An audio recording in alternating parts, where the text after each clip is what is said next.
Nah, Amerika Serikat dengan Cina ini juga satu hal yang cukup menarik bisa dikatakan demikian karena kita tahu secara perdagangan ini adalah lawan begitu ya di dunia ekonomi. Tapi kita pernah tahu ketika Donald Trump itu menjabat sebagai presiden di 2016 sampai 2020, Trump ini membuat satu kerjasama begitu ya dengan Cina. Apakah jika nanti Trump terpilih di pemilihan presiden 2024 ini akan terulang hal ini? Memang kerjasama Amerika Serikat dengan Cina ini pelik ya.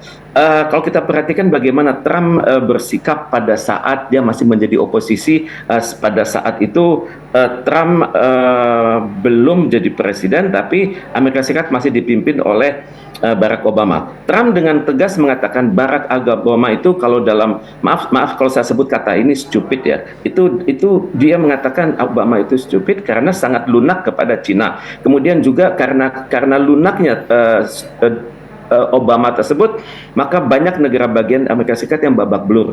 Kemudian juga Trump mengkritisi bahwa di bawah pemerintahan Obama itu negosiasi itu selalu dimenangkan oleh Cina. Dan pada saat itu Trump terkenal dengan suatu statement yang mengatakan China they have eaten our lunch. Dalam artian sepertiga kekuatan ekonomi Amerika Serikat itu sudah dikuasai oleh Cina. Tapi dalam kenyataannya Amerika Serikat juga harus realistis bahwa ternyata mitra dagang dia yang terbesar itu adalah Cina. Kemudian pada saat yang sama di satu sisi positif mitra dagang, di sisi yang lain juga ada hal-hal yang negatif. Misalnya kritik Donald Trump akan spionase ekonomi dilakukan oleh China. Kemudian juga Trump pada saat yang sama melakukan juga perang dagang atas China. Kemudian Trump melakukan banyak pelarangan pada industri-industri Amerika Serikat untuk jangan terlalu lama di China tapi pindah. Jadi ini secara teori ini unik.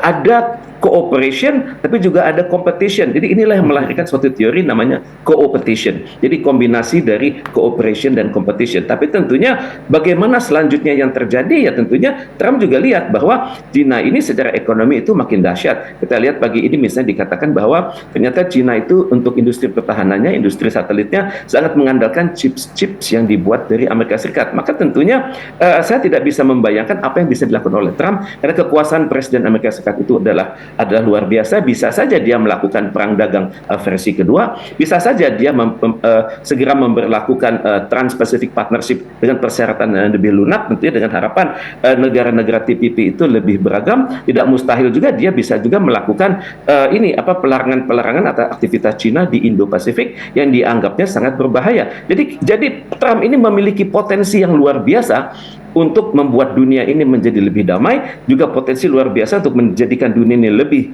lebih kacau balau. Tapi tentunya Trump di usia yang sudah lanjut ini tentunya dia sadar sepenuhnya bahwa Amerika Serikat itu adalah negara besar, maka Amerika Serikat bertanggung jawab atas pertumbuhan dunia, perdamaian dunia, dan juga kehidupan yang lebih sejahtera di berbagai belahan bumi. Mungkin dia juga sadar bahwa ternyata berbagi dengan Cina itu juga baik, karena kalau ini menjadikan dunia lebih damai, lebih adil, kenapa tidak? Tapi tentunya kalau sikap lunaknya Trump sekecil apapun terhadap Cina itu akan sangat bikin sakit hati para industrialis Amerika Serikat, di mana mereka lihat bahwa sasaran-sasaran bisnis mereka itu mulai digerogoti oleh Cina. Jadi ini hal-hal yang sangat pelik yang Trump akan hadapi karena Cina itu adalah faktor. Dalam hal ini keberhasilan dia merangkul Cina dalam teori namanya to engaging Cina itu sangat berpengaruh terhadap kepemimpinan global Amerika Serikat di masa depan.